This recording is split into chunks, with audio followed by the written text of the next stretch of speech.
Saúde, Bolsonaro. Completo descaso com as mortes. Reconhecido até internacionalmente por sua falta de sensibilidade e ódio ao povo, Bolsonaro demonstrou ao longo de toda a pandemia um completo descaso com as mortes por Covid-19. Os registros são claros e mostram que o presidente da República menosprezou não só o impacto da doença, como também zombou de quem morreu por causa dela. Abre aspas. E daí? Fecha aspas. E, abre aspas, não sou coveiro, tá? Fecha aspas. Foram alguns dos momentos em que Bolsonaro se referiu às vítimas.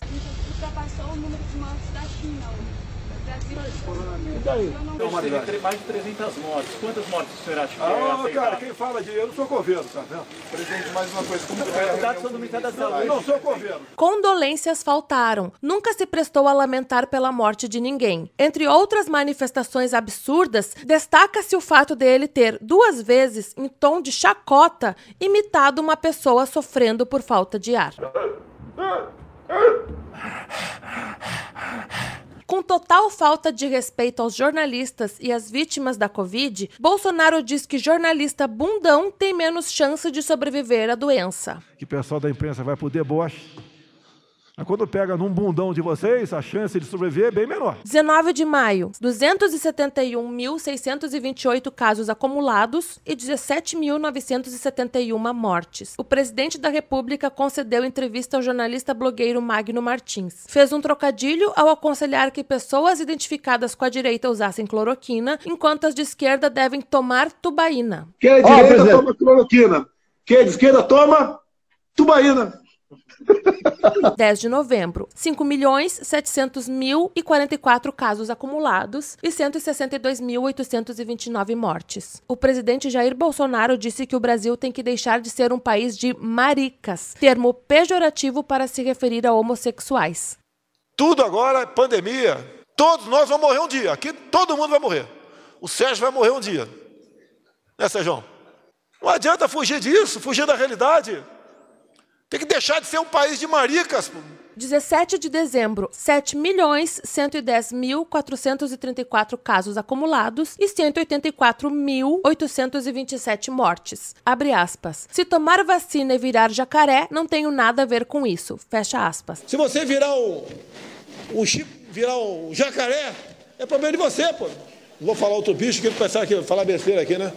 Se você virar super-homem, se nascer barba em alguma mulher aí, ou algum homem começar a falar fino... 22 de janeiro, abre aspas, não está comprovada cientificamente, fecha aspas, diz Bolsonaro sobre a Coronavac. 8.753.920 casos acumulados e 215.243 mortes. O presidente Jair Bolsonaro disse que não há nada comprovado cientificamente sobre essa vacina aí, fazendo referência à Coronavac. Afinal de contas, não está nada comprovado cientificamente com essa vacina ainda. No entanto, a afirmação de Bolsonaro não é verdadeira. A eficácia e a segurança do imunizante foram comprovadas em ensaios clínicos conduzidos no Brasil. A CPI da Covid atribui 600 mil mortos a descaso do governo Bolsonaro. Os senadores que integram a CPI da pandemia atribuíram a marca de 600 mil mortos pela Covid-19 no Brasil ao descaso do governo federal ao enfrentamento da crise sanitária. Abre aspas. Nem em nossos piores pesadelos poderíamos imaginar que, em menos de 2 anos, tantos brasileiros chorariam seus mortos graças ao descaso de seus governantes, principalmente daqueles que ocupam o governo federal, fecha aspas, diz o início do texto. O presidente do colegiado, Omar Aziz, o vice, Randolph Rodrigues, e o relator, Renan Calheiros, que assinam a nota pública, reforçam que a CPI, abre aspas, com seu trabalho técnico e baseamento em fatos e evidências, conseguiu mostrar ao Brasil e ao mundo como o descaso, a negligência e a omissão do governo federal na aquisição de vacinas e a sua insistência em medicamentos sem eficácia comprovada contribuíram para agravar a pandemia. Fecha aspas. Bolsonaro também tratou com desrespeito o número de mortes de crianças pela Covid. Boicote às vacinas. Bolsonaro abraçou o negacionismo e combateu as políticas de vacinação o quanto pôde. Desautorizou a compra de vacinas do Butantan, atrasou a compra de vacinas da Pfizer e só comprou a quantidade mínima disponível de vacinas no consórcio COVAX. Em seu discurso, afirmou que vacinas poderiam causar AIDS e disseminou entre a população o medo de se vacinar. Nem a vacinação infantil escapou. Em seu governo, cada vez menos crianças são vacinadas, seja pela falta recorrente de imunizantes ou como consequência do medo impregnado na população. Além disso, Bolsonaro ameaçou, retaliou e disseminou fake news sobre servidores da Anvisa que participaram do processo de aprovação dos imunizantes infantis contra a Covid-19. E esses servidores passaram a sofrer ameaças de morte dos apoiadores de Bolsonaro depois disso. O resultado, obviamente, foram milhares de mortes evitáveis num período em que a vacinação já poderia ter sido iniciada no país e diversas outras de pessoas que, por darem ouvidos a Bolsonaro, não se vacinaram. Fake news. Bolsonaro afirma que a melhor vacina é pegar a doença, afirmativa contrariada pelos especialistas. Chegou a ler uma falsa notícia em sua live dizendo que os vacinados contra a Covid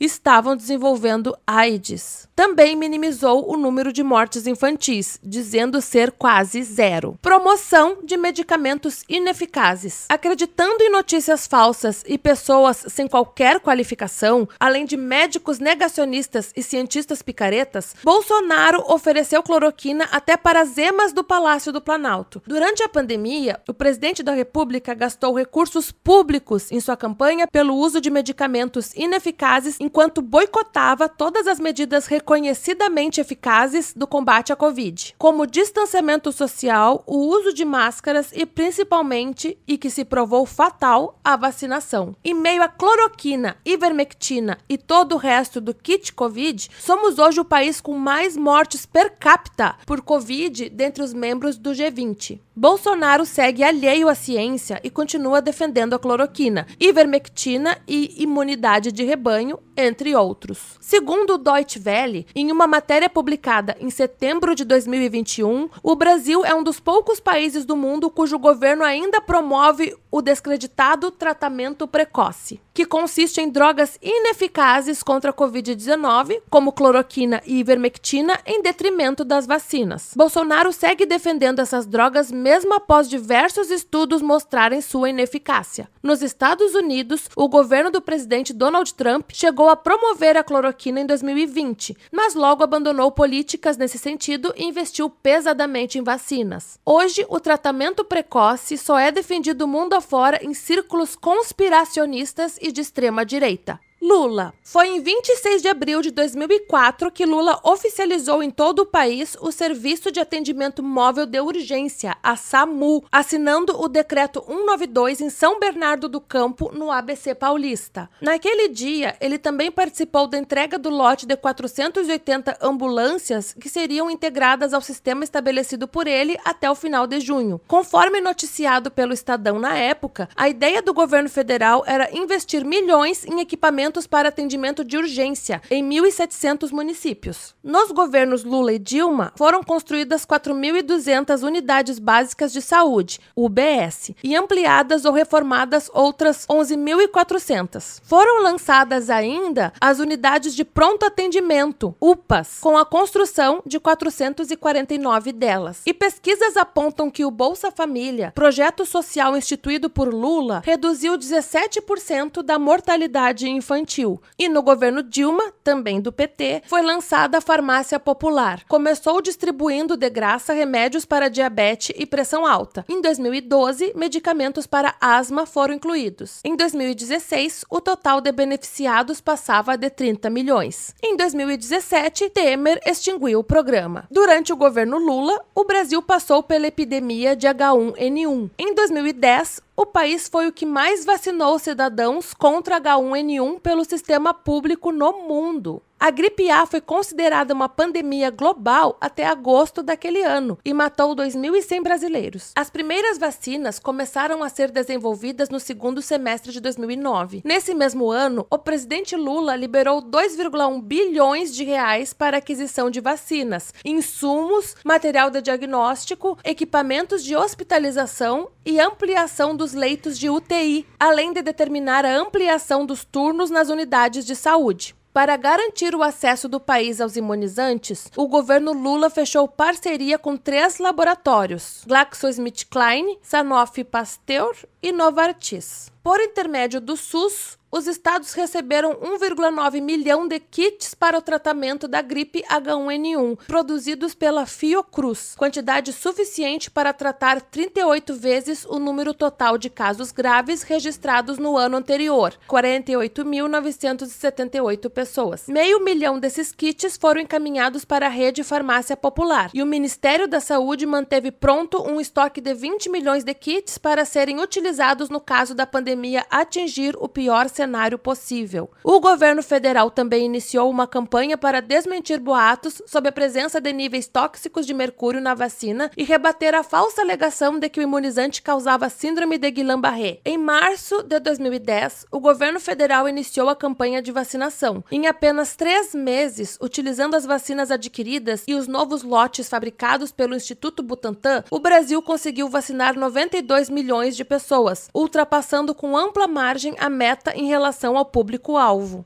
O governo federal esperava vacinar 80% dos grupos prioritários, mas conseguiu chegar a 88%. O sucesso deve-se ao esforço de mobilização e à estratégia de multiplicar os pontos de vacinação, englobando unidades de saúde, escolas, repartições públicas, locais de trabalho e até mesmo vias públicas. Os governos de Lula e Dilma criaram mais leitos de UTIs no SUS do que todos os outros governos somados. A maioria dos 22,6 mil leitos em unidades de tratamento intensivo que o Brasil tem hoje na rede pública foram criados entre a posse de Lula e o golpe que tirou Dilma Rousseff da presidência em 2016. Foram 11.678 novos leitos.